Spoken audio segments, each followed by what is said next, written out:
Alright, here we are for the last video on Descartes. I'm going to be talking about meditations 4, 5, and 6. And there's really one central point in each of those meditations. In meditation 4, Descartes is concerned with accounting for how it is that humans make mistakes, given that we are created by all-knowing, all-perfect, all-good, all-powerful God that gives us our capacities. So how is it then, if God outfits us with the proper capacities, humans end up erring and making mistakes? The second point is the second proof for the existence of God. This comes in meditation 5, and whereas before the argument was based on cause and effect, this is what we call an ontological argument, and I'll explain what that means. And then in meditation 6, everything kind of comes together, and Descartes thinks that he can ultimately prove the existence of his own body, the existence of the external world, and other people in it. So let's take a walk and see how he does that. Okay, so meditation 4. Recall that in meditation 3, Descartes used an argument based on cause and effect in order to prove that God existed. Then he proved that God is not a deceiver because to deceive is morally wrong and it's an imperfection, but God is perfect and doesn't make any kind of mistake, but especially he doesn't do anything morally wrong. He makes no transgressions. So God exists, he's not a deceiver, and God is who outfits all human beings with their rational capacities. And so meditation 4 starts, and Descartes says, well, alright, so I'm a being that's created by God. At this point, I still only know that I'm a rational mind.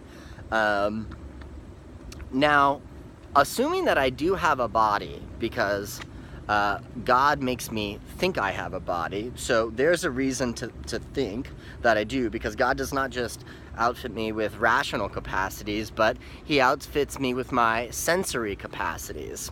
So, I can trust that I have a body if my senses tell me I have a body. I can trust that the external world exists if my senses tell me that the external world exists, because all of those sensory capacities were also created and given to us by God, not just our rational capacities. So he thinks he has a reason to trust his body, that his body exists, to trust the sensory information that his body gives him, and to trust that the external world and other people also exist.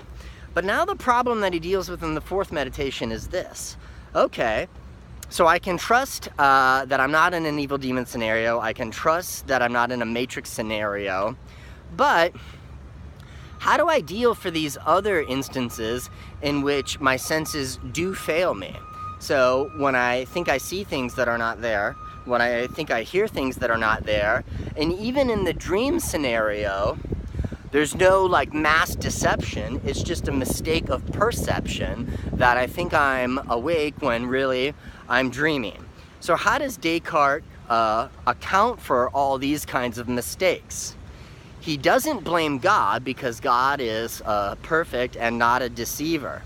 So he deduces that it's really human beings that are responsible for error, or it's a kind of failing of the senses. So there's a certain way you can see things that aren't there, mirages, right? But that usually happens when you're hallucinating. If you're, let's say, just watching the story of someone who was lost at sea without a boat, just in the water for 48 hours, and that they started to hallucinate, and they started to see an island that wasn't there, they started to see a ship that wasn't there, they started to see a shark, but that actually was there. So, in situations like this, when our bodies are stressed, they can project things that are not real, but it's not the fault of God, but really a situation of circumstance in which our body and senses fail us because they are incapacitated. So the question is not to examine your senses when they are incapacitated and don't really work very well, but to examine your senses when they do work very well. So they work a certain way because God designed them to work that way. And if you have food and proper nourishment, then your senses are trustworthy. But if you are lost at sea or under some sort of tremendous physical stress, they can fail you. But that's not God's fault, and depending on how you got into a situation where you're hallucinating, it might not be your fault either. This guy that I'm talking about, lost at sea, fell off a boat. Not exactly his fault. So that's one category of sensory mistakes that are explained by the incapacitated state of the bodies. Other examples, like when we make mistakes through our senses or through reasoning, and here's Descartes' ultimate answer to this question in the fourth meditation, that is really the responsibility of human beings. And so when they make mistakes, sensory mistakes or mistakes regarding their rational capacities, it's not anybody else's fault, it's their own fault. So human limitation is by and large responsible for some of these failures of thinking and these failures of sense perception. But it is not the fault of God, Descartes says, because God is perfect, and God would not ultimately design us in such a way so as to set us up for failure. When we fail, it's on us, it's on our own. So that's Descartes' answer to how it is possible that our senses fail us. So instead of blaming God, he essentially puts the onus on human beings that their limited nature and their finite bodies explains why they make mistakes both in thinking and in rational perception. So one point of objection we could raise here is, what about, so God doesn't make mistakes in the way he designs people, but what about all the people that are born with certain incapacities that they didn't fall off a boat or take drugs in order to hallucinate, but let's say their eyes don't work, or they are sightless, or they are non-hearing, or they are born with cerebral palsy or some other kind of condition that's going to make it difficult for them. If God is the designer, and if he designs everything well without failure and tricking people, how do we account for situations like this? So that could be an objection that we raise to Descartes. All right, so let's move on to the fifth meditation, which is about the second proof for the existence of God. So, remember, as I said at the beginning, that the first proof for the existence of God was based on cause and effect. That God is so powerful that he needs a sufficient cause, that he needs a cause with sufficient reality in order to produce God. And Descartes reasoned that God is the utmost power, goodness, knowledge, perfection, eternal being, etc., that there could be no other being that would be the cause of God. So, Descartes concludes, God is self-caused. The argument here, okay, and then to prove that God is not a deceiver, we appealed to God's perfection. Now, in the second proof of the existence of God in the fifth meditation, Descartes is making a similar move. Remember, he's a rationalist, so he's not looking for any empirical evidence that God exists. What he's doing is he's examining the concept of God and seeing if he can derive his existence purely from the concept. So we've already established that among the various omnipredicates, omniscience, omnibenevolence, omnipotence, omnipresent, perfect, we have the idea of perfection. And that's how we were able to derive that God is not a deceiver. Now Descartes says this: if God is truly perfect, he would exist. Because part of being perfect means that you exist. Because if you didn't, you wouldn't truly be perfect. Because to not exist would be a kind of imperfection. So Descartes thinks that he's got a second argument for the existence of God based in God's ontology. Remember, your ontology, we've kind of been talking about ontology this whole time when we're talking about the essence of God. But the things that compose your ontology are the things that are the essential conditions about you that characterize you. So all of the omnipredicates regarding God, those are the defining conditions of God. Those are the essences of God, or those features comprise God's essence. And when we talk about the ontology of human beings, on these dualistic frameworks we've been talking about, we say that human beings are body and soul. Unlike God, they are not infinite but finite. Unlike God's perfection, humans are imperfect. While God has all the knowledge, human beings only have some knowledge. So that's the ontology of God versus the ontology of humans.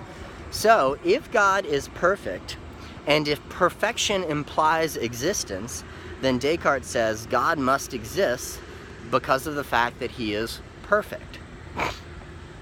So, do you buy this argument? Well, one way to critique it is to examine this question. When we say that God is perfect, and we derive his existence from his perfection, are we not making a circular argument? Are we not begging the question? Now, to beg the question or make a circular argument, same thing, what it means is that, in an argument you have a conclusion that you want to prove, and you have premises that you argue from. But in a circular argument, you assume the truth of your conclusion somewhere in your premises.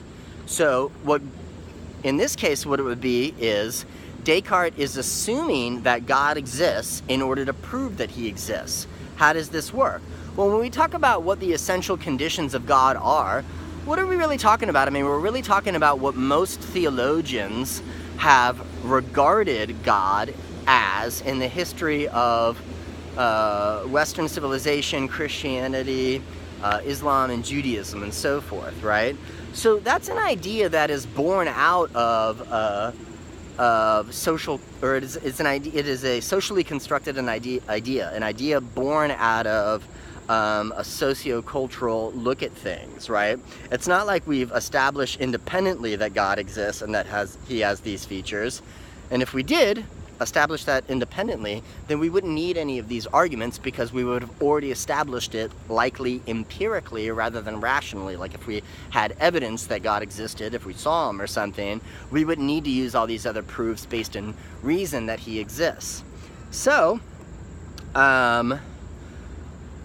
Descartes uses this socially constructed notion of God in order to prove that he exists. So he assumes that God exists and that he is such and such a way, and that he derives his existence from the assumption, right? So that's a kind of a circular argument. So like with the last argument about the existence of God, about God being self-caused, I kind of said you can, sort of take it or leave it, and same thing here. So we have proofs for the existence of God. They're not exactly foolproof. I mean, there's certainly flaws in the arguments, but these are the ones that Descartes uses. All right, that brings us to the sixth meditation, in which everything is kind of brought together, right? So let's take a step back. This whole project was a project of skepticism, of saying, I'm going to go and question my most foundational beliefs in order to see what bits of knowledge I know that can withstand certainty. Once I figure out a point of certainty, then I have a foundation for a new epistemology. That point of certainty was the cogito, was the I think, therefore I am. That allowed Descartes to prove his own existence. Then he proved that God exists because he deduced that he could not have caused his own existence. Descartes could not have caused his own existence, but he must have been caused by God. That allowed him to argue that given what we know about God, and what we think about God, what we presume about God, God cannot be a deceiver, because that's against God's nature. Therefore, if God is the maker, then God gives us our rational and our sensory capacities. And so we know that although they might sometimes fail us, by and large, systematically, we can trust them. When they do fail us, fourth meditation, it's probably more our own fault or arises because of our nature as finite, limited beings than it is the fault of God. So that allows us to recognize once again that God exists as this creator and outfits us with these capacities. If these capacities tell us that the external world exists, that other people exist, that embodiment exists, then we know that we can trust them. And so you see how this whole thing kind of works out. Descartes concludes at the end of the sixth meditation that his senses are trustworthy as they are given to him by God, that the external world and other people do in fact exist. So this is his epistemology based on this new point of certainty, and this is how he used methodological skepticism to work through his new epistemology. So, how is Descartes remembered? Well, he's remembered mostly for introducing a very new modern way of asking these epistemological questions. So he's better known for the questions he introduced rather than being so well known because he answered them perfectly. Most people, as we've talked about in these videos, or as I've highlighted in these videos, there are a lot of problems with Descartes' ideas, and they haven't gone unnoticed by philosophers throughout the ages. So, there's certainly a lot to be learned from Descartes, especially in his methodology, and he certainly gives us good examples of rational arguments that help, deduce, that help derive one conclusion from another, and have this long sort of deductive argument that Descartes uses to prove that he can trust his body, even though it sometimes fails us. He's also going to think that reason is always going to be more reliable than empirical means of coming to discover knowledge. Alright, so that wraps up meditations 4, 5, and 6, and it really wraps up the meditations as a whole. Hope you enjoy reading it. Now we're going to look at Jean-Jacques Rousseau, followed by John Stuart Mill. That is to say, we're going to be turning to political philosophy. So I'm going to try to get these videos up earlier, since many of y'all are really skipping ahead, which is fine, but just requires that I get on these videos a little sooner. Alright, y'all have a good weekend.